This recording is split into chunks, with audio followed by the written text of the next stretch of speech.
We view semester 6 history core 13 के कुछ important questions हैं। तो चलिए देखते हैं।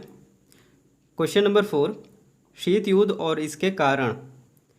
उत्तर, 1947 से 1991 तक चला शीत युद्ध उस समय की दो प्रमुख महाशक्तियों संयुक्त राज्य अमेरिका और सोवियत संघ के बीच भू राजनीतिक तनाव और प्रतिद्वंद्विता के एक लंबा दौर था। प्रत्यक्ष सैन्य टकराव की अनुपस्थिति के बावजूद संघर्ष को गहन वैचारिक, राजनीतिक और सैन्य प्रतिस्पर्धा द्वारा चिन्हित किया गया था।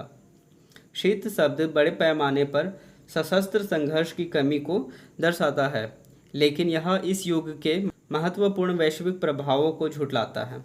इसके बजाय शीत युद्ध की विशेषता कूटनीतिक, पैंतरेबाजी, जासूसी, छद्म युद्ध और प्रचार अभियानों की एक जटिल परस्पर क्रिया थी। शीत युद्ध के दौरान दोनों पक्ष प्रभाव और प्रभुत्व के लिए निरंतर संघर्ष में लगे रहे, अपने प्रभाव के क्षेत्रों का विस्तार करते हुए अपने विरोधी के प्रभाव को नियंत्रित करने की कोशिश कर रहे थे।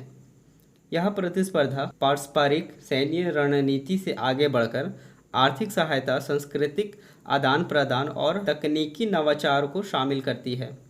उदाहरण के लिए अंतरिक्ष दौड़ तकनीकी श्रेष्ठता और वैचारिक कौशल का प्रदर्शन करने के लिए एक प्रतीकात्मक युद्ध का मैदान बन गई।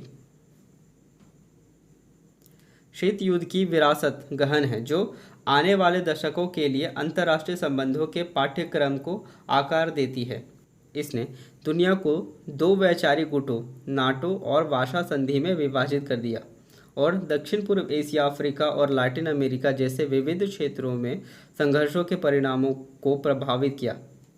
सोवियत संघ के पतन के साथ शीत युद्ध की समाप्ति ने वैश्विक इतिहास में एक महत्वपूर्ण क्षण को चिन्हित किया, जिसने साम्यवाद पर उदार लोकतंत्र और पूंजीवाद की जीत की घोषणा की और भू राजनीतिक गतिशीलता के एक नए युग के लिए मंच तैयार किया। नेक्स्ट हेडिंग है शीत युद्ध के कारण। पहला, वैचारिक अंतर। पूंजीवाद बनाम साम्यवाद। संयुक्त राज्य अमेरिका ने पूंजीवाद और उदार लोकतंत्र का समर्थन किया, जो स्वतंत्र बाजारों, व्यक्तिगत स्वतंत्रताओं और लोकतांत्रिक शासन पर जोर देता था। इसके विपरीत सोवियत संघ साम्यवाद विचारधाराओं को बढ़ावा देता था, जो राज्य नियंत्रित अर्थव्यवस्था, सामूहिक स्वामित्व और एक दल की राजनीतिक प्रणाली का समर्थन करता था। ये विचारधाराएं मौलिक रूप से असंगत थीं और इनके कारण गहरी अविश्वास और शत्रुता पैदा हुई। दूसरा पॉइंट है द्वितीय विश्व युद्ध के बाद शांति शून्यता। नाजी जर्मनी और धुरी शक्तियों की हार के बाद यूरोप तबाह और राजनीतिक रूप से अस्थिर हो गया था। संयुक्त राज्य अमेरिका और सोवियत संघ दोनों इस शक्ति शून्यता को भरने का प्रयास कर रहे थे। प्रत्येक महाद्वीप पर अपना प्रभाव बढ़ाने के उद्देश्य से इस प्रभाव क्षेत्र के लिए प्रतिस्पर्धा ने शीत युद्ध की प्रतिद्वंद्विता के लिए मंच तैयार किया। तीसरा पॉइंट है सैन्य और आर्थिक प्रतिस्पर्धा। हथियारों की होड़।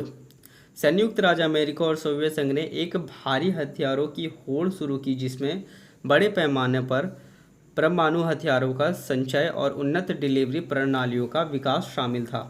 यह प्रतिस्पर्धा आपसी सुनिश्चित विनाश मार्ड के सिद्धांतों द्वारा प्रेरित थी, जो मानती थी कि दो या अधिक विरोधी पक्षों द्वारा परमाणु हथियारों के पूर्ण पैमाने पर उपयोग से दोनों आक्रमणकर्ता और रक्षक का पूर्ण विनाश हो जाएगा। अंतरिक्ष होड़। शीत युद्ध के अंतरिक्ष अन्वेषण में भी प्रतिस्पर्धा देखी, जो 1957 में सोवियत उपग्रह स्पुतनिक के प्रक्षेपण और 1969 में अमेरिका अपोलो 11 के चंद्रमा पर उतरने जैसे मील के पत्थरों द्वारा प्रतीकात्मक थे। इन उपलब्धियों को तकनीकी और वैचारिक श्रेष्ठता के संकेत के रूप में देखा गया। नेक्स्ट पॉइंट है गठबंधन और परोक्ष युद्ध। नाटो बनाम वार्सा पैक्ट। पश्चिमी गुट, जिसका नेतृत्व संयुक्त राज्य अमेरिका कर रहा था, ने 1949 में सोवियत आक्रमण के खतरे के खिलाफ एक सैन्य गठबंधन के रूप में North Atlantic Treaty Organization NATO का गठन किया।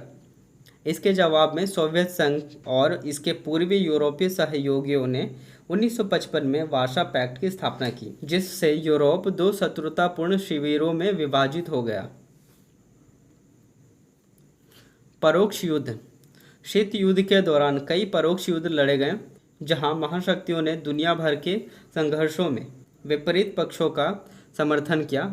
उल्लेखनीय उदाहरणों में कोरियाई युद्ध 1950 से 1953 शामिल है, जिसमें उत्तर कोरिया चीन और सोवियत संघ द्वारा समर्थित ने दक्षिण कोरिया संयुक्त राज्य और उसके सहयोगियों द्वारा समर्थित के खिलाफ लड़ाई लड़ी।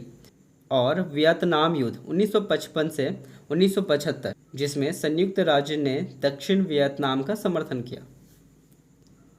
पांचवा पॉइंट है आर्थिक सहायता और प्रभाव।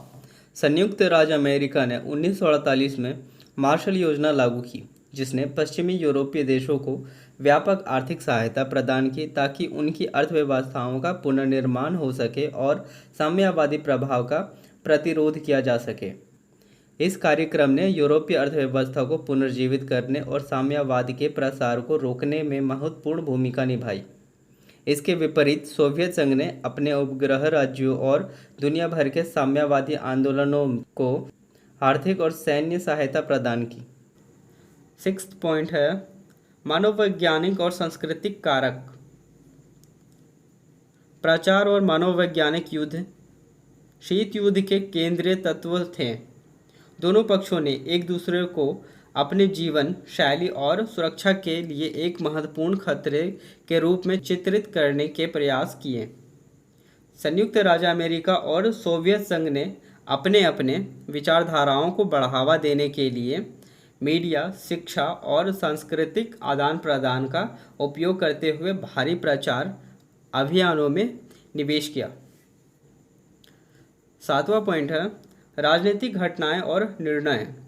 कई महत्वपूर्ण घटनाओं और संकटों ने शीत युद्ध के तनाव को बढ़ा दिया और महाशक्तियों के बीच गहरी दुश्मनी को रेखांकित किया।